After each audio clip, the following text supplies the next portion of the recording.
Jane Eyre by Charlotte Bronte. Chapter 37 continued. Well, sir, I will stay with you. I have said so. Yes, but you understand one thing by staying with me, and I understand another. You perhaps could make up your mind to be about my hand and chair, to wait on me as a kind little nurse, for you have an affectionate heart and a generous spirit, which prompt you to make sacrifices for those you pity, and that ought to suffice for me, no doubt. I suppose I should now entertain none but fatherly feelings for you. Do you think so? Come, tell me. I will think what you like, sir. I am content to be only your nurse, if you think it better. But you cannot always be my nurse, Janet. You are young. You must marry one day. I don't care about being married. You should care, Janet. If I were what I once was, I would try to make you care, but a sightless block. He relapsed again into gloom. I, on the contrary, became more cheerful and took fresh courage. These last words gave me an insight as to where the difficulty lay, and as it was no difficulty with me, I felt quite relieved from my previous embarrassment. I resumed a livelier vein of conversation.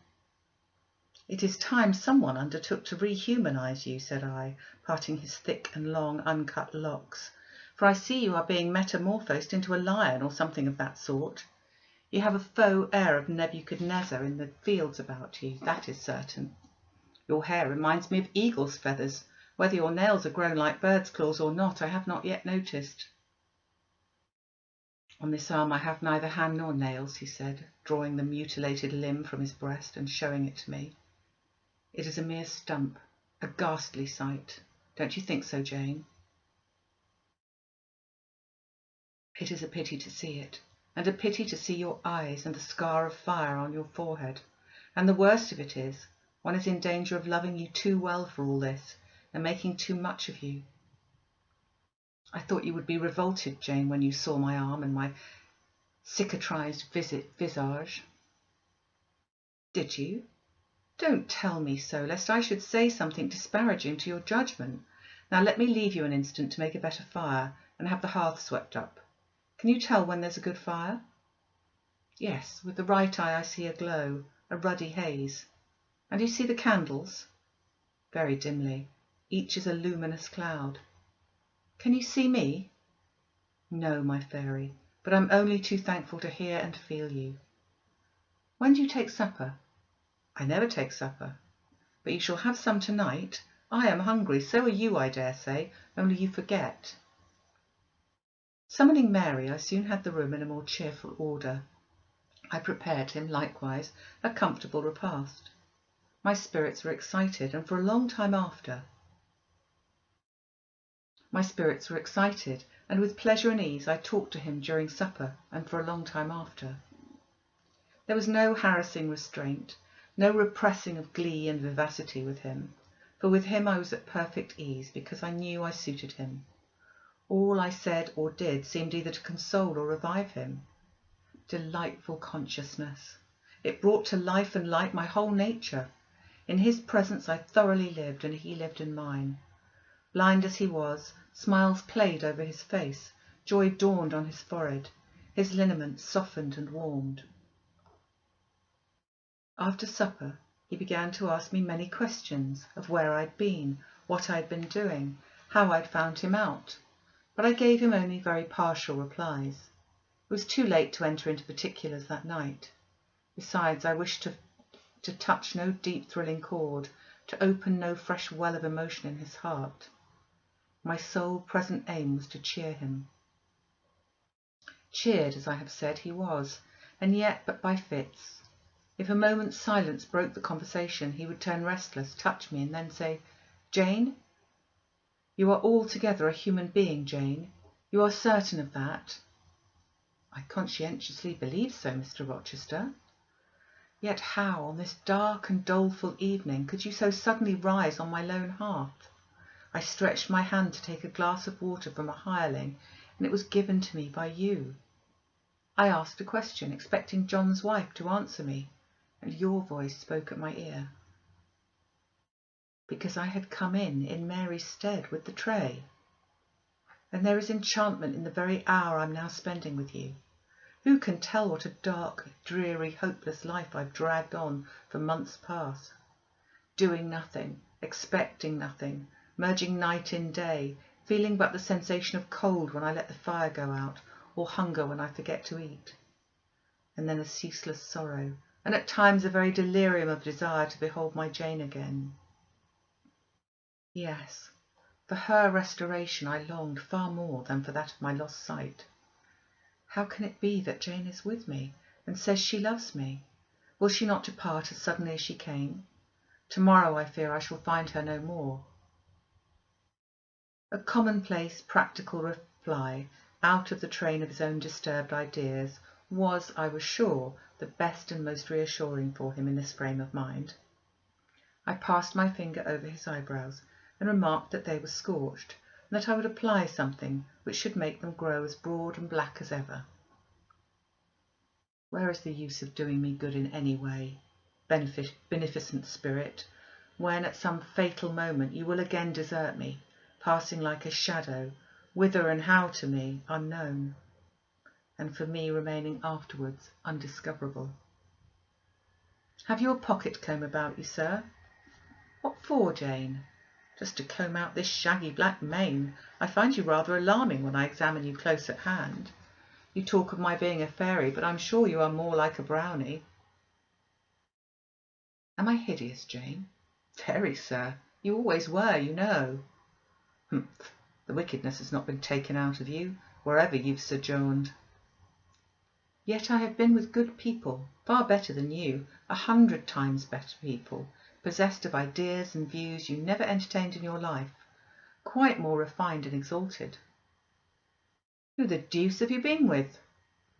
If you twist in that way, you will make me pull the hair out of your head, and then I think you will cease to entertain doubts of my substantiality. Who have you been with, Jane? You shall not get it out of me tonight, sir. You must wait till tomorrow. To leave my tale half told will, you know, be a sort of security that I shall appear at your breakfast table to finish it. By the by, I must mind not to rise on your hearth with only a glass of water then. I must bring an egg at the least, to say nothing of fried ham. You mocking changeling, fairy-born and human-bred, you make me feel as if I've not felt these last 12 months. If Saul could have had you for his David, the evil spirit would have been exorcised without the aid of the harp. There, sir, you are redd up and made decent. Now I'll leave you. I've been travelling these last 3 days, and I believe I am tired. Good night. Just one word, Jane. Were there only ladies in the house where you have been? I laughed and made my escape, still laughing as I ran upstairs. A good idea, I thought with glee. I see I have the means of fretting him out of his melancholy for some time to come. Very early the next morning I heard him up and astir, wandering from one room to another. As soon as Mary came down, I heard the question. Is Miss Eyre here? Then, which room did you put her into? Was it dry? Is she up? Go and ask if she wants anything and when she'll come down. I came down as soon as I thought there was a prospect of breakfast. Entering the room very softly, I had a view of him before he discovered my presence. It was mournful indeed to witness the subjugation of that vigorous spirit to a corporeal infirmity. He sat in his chair, still but not at rest, expectant evidently, the lines of now habitual sadness marking his strong features. His countenance reminded one of a lamp quenched, waiting to be relit, and alas, it was not himself that could now kindle the lustre of animated expression. He was dependent on another for that office. I had meant to be gay and careless, but the powerlessness of the strong man touched my heart to the quick. Still I accosted him with what vivacity I could. "It's a bright sunny morning, sir," I said. "The rain is over and gone, and there is a tender shining after it. You shall have a walk soon." I had wakened the glow. His features beamed. "Oh, you are indeed there, my skylark. Come to me. You're not gone, not vanished. I heard one of your kind an hour ago, singing high over the wood, but its song had no music for me, any more than the rising sun had rays. All the melody on earth is concentrated in my Jane's tongue to my ear. I'm glad it is not naturally a silent one. All the sunshine I can feel is in her presence. The water stood in my eyes to hear this avowal of his dependence, just as if a royal eagle chained to a perch should be forced to entreat a sparrow to become its purveyor. But I would not be lachrymose. I dashed off the salt drops and busied myself with preparing breakfast. Most of the morning was spent in the open air. I led him out of the wet and wild wood into some cheerful fields. I described to him how brilliantly green they were, how the flowers and hedges looked refreshed, how sparklingly blue was the sky. I sought a seat for him in a hidden and lonely spot, a dry stump of a tree. Nor did I refuse to let him, when seated, place me on his knee. Why should I, when both I and he were happier near than apart? Pilot lay beside us. All was quiet. He broke out suddenly while clasping me in his arms. Cruel, cruel deserter! Oh, Jane, what did I feel when I discovered you'd fled from Thornfield, when I could nowhere find you, and after examining your apartment, ascertained that you had taken no money, not anything which could serve you as an equivalent. A pearl necklace I'd given you lay untouched in its little casket. Your trunks were left corded and locked as they had been prepared for the bridal tour. What could my darling do? I asked. Left destitute and penniless. And what did she do? Let me hear now. Thus urged, I began the narrative of my experience for the last year. I softened considerably what related to the 3 days of wandering and starvation, because to have told him all would have been to inflict unnecessary pain. The little I did say lacerated his faithful heart deeper than I wished. I should not have left him thus, he said, without any means of making my way. I should have told him my intention. I should have confided in him. He would never have forced me to be his mistress. Violent as he had seemed in his despair, he, in truth, loved me far too well and too tenderly to constitute himself my tyrant. He would have given me half his fortune without demanding so much as a kiss in return, rather than I should have flung myself friendless on the wide world. I had endured, he was certain, more than I had confessed to him. Well, whatever my sufferings had been, they were very short, I answered, and then I proceeded to tell him how I had been received at Moor House, how I had obtained the office of schoolmistress, etc. The accession of fortune, the discovery of my relations, followed in due order. Of course, St. John River's name came in frequently in the progress of my tale. When I had done, that name was immediately taken up. This St. John, then, is your cousin? Yes. You've spoken of him often. Did you like him? He was a very good man, sir. I could not help liking him. A good man? Does that mean a respectable, well-conducted man of 50, or what does it mean? St. John was only 29, sir. Jeune encore, as the French say. Is he a person of low stature, phlegmatic and plain, a person whose goodness consists rather in his guiltlessness of vice than in his prowess in virtue? He is untiringly active. Great and exalted deeds are what he lives to perform. But his brain, that is probably rather soft. He means well, but you shrug your shoulders to hear him talk? He talks little, sir. What he does say is ever to the point. His brain is first-rate. I should think not impressible, but vigorous. Is he an able man, then? Truly able.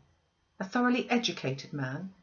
St. John is an accomplished and profound scholar. His manners, I think, you said, are not to your taste, priggish and parsonic.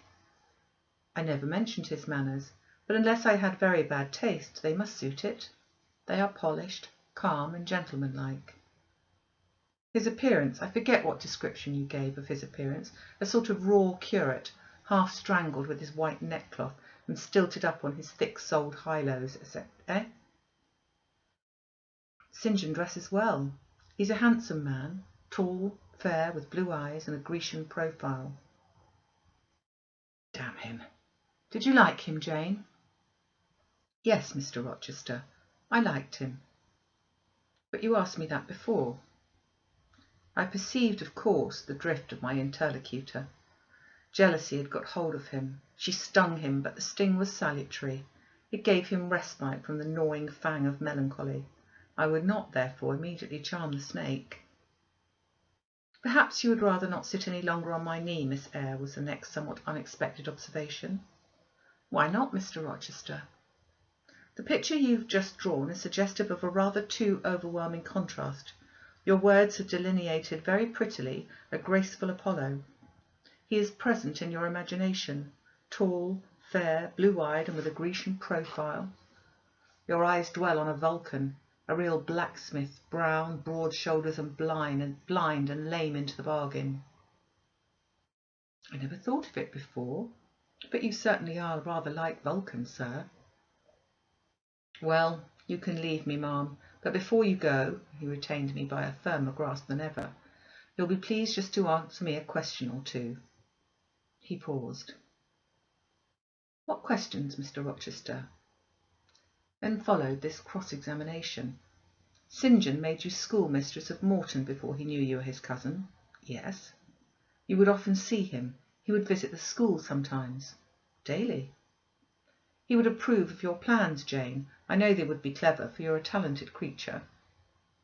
He approved of them, yes. He would discover many things in you he could not have expected to find. Some of your accomplishments are not ordinary. I don't know about that. You had a little cottage near the school, you say. Did he ever come there to see you? Now and then. Of an evening, once or twice. A pause. How long did you reside with him and his sisters after the cousinship was discovered? 5 months. Did Rivers spend much time with the ladies of his family? Yes, the back parlour was both his study and ours. He sat near the window, and we by the table. Did he study much? A good deal. What? Hindustani. And what did you do meantime? I learnt German at first. Did he teach you? He did not understand German. Did he teach you nothing? A little Hindustani. Rivers taught you Hindustani? Yes, sir. And his sisters also? No. Only you? Only me. Did he ask you to learn? No. He wished to teach you? Yes. A second pause. Why did he wish it? Of what use could Hindustani be to you? He intended me to go with him to India. Ah, here I reach the root of the matter. He wanted you to marry him. He asked me to marry him. That is a fiction, an impudent invention to vex me. I beg your pardon, it is the literal truth. He asked me more than once, and was as stiff about urging his point as ever you could be. Miss Eyre, I repeat it, you can leave me. How often am I to say the same thing? Why do you remain pertinaciously perched on my knee when I've given you notice to quit? Because I'm comfortable there. No, Jane, you are not comfortable there, because your heart is not with me. It is with this cousin, this St. John. Oh, till this moment I thought my little Jane was all mine. I had a belief she loved me even when she left me. That was an atom of sweet in much bitter. Long as we have been parted, hot tears as I have wept over our separation, I never thought that while I was mourning her, she was loving another. But it is useless grieving, Jane. Leave me. Go and marry Rivers. Shake me off then, sir. Push me away, for I'll not leave you of my own accord. Jane, I ever like your tone of voice. It still renews hope, it sounds so truthful. When I hear it, it carries me back a year. I forget that you've formed a new tie, but I'm not a fool. Go. Where must I go, sir? Your own way, with the husband you have chosen. Who is that? You know, this St. John Rivers. He is not my husband, nor ever will be. He does not love me. I do not love him. He loves as he can love, and that is not as you love, a beautiful young lady called Rosamond. He wanted to marry me only because I thought He thought I should make a suitable missionary's wife, which she would not have done. He is good and great, but severe, and for me, cold as an iceberg. He's not like you, sir. I am not happy at his side, nor near him, nor with him. He has no indulgence for me, no fondness. He sees nothing attractive in me, not even youth, only a few useful mental points. Then I must leave you, sir, to go to him? I shuddered involuntarily and clung instinctively closer to my blind but beloved master. He smiled. What, Jane? Is it true? Is it really the state of matters between you and Rivers? Absolutely, sir. Oh, you need not be jealous. I wanted to tease you a little to make you less sad. I thought anger would be better than grief. But if you wish me to love you, could you but see how much I do love you, you would be proud and content. All my heart is yours, sir. It belongs to you, and with you it would remain, were fate to exile the rest of me from your presence forever. Again, as he kissed me, painful thoughts darkened his aspect. My seared vision, my crippled strength, he murmured regretfully. I caressed in order to soothe him. I knew of what he was thinking and wanted to speak to him, but dared not. As he turned aside his face a minute, I saw a tear slide from under the sealed eyelid and trickle down the manly cheek. My heart swelled. I'm no better than the old lightning-struck chestnut tree in Thornfield Orchard, he remarked ere long. And what right would that ruin have to bid a budding woodbine cover its decay with freshness? You are no ruin, sir, no lightning-struck tree. You are green and vigorous. Plants will grow about your roots whether you ask them or not, because they take delight in your bountiful shadow, and as they grow they will lean towards you and wind round you because your strength offers them so safe a prop. Again he smiled. I gave him comfort. You speak of friends, Jane, he asked. Yes, of friends, I answered rather hesitatingly, for I knew I meant more than friends, but he could not tell what other word to employ. He helped me. Ah, Jane, but I want a wife. Do you, sir? Yes. Is it news to you? Of course. You said nothing about it before. Is it unwelcome news? That depends on circumstances, sir, on your choice. Which you shall make for me, Jane. I will abide by your decision. Choose then, sir, her who loves you best. I will at least choose her I love best. Jane, will you marry me? Yes, sir. A poor blind man whom you'll have to lead about by the hand? Yes, sir. A crippled man, 20 years older than you, whom you'll have to wait on? Yes, sir.